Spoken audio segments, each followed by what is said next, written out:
Si en algún momento escuchas a tu mascota con tos profunda, seca, continua, estornudos, náuseas o quizás vómitos, estará presentando una traqueobronquitis infecciosa, mejor conocida como tos de perrera.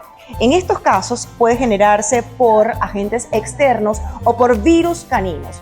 ¿Qué recomendamos en Pets Planet? Inmediatamente llevarlo a consulta médica para que nuestros expertos veterinarios puedan orientarlos a ustedes con el tratamiento adecuado y poder superar esta situación.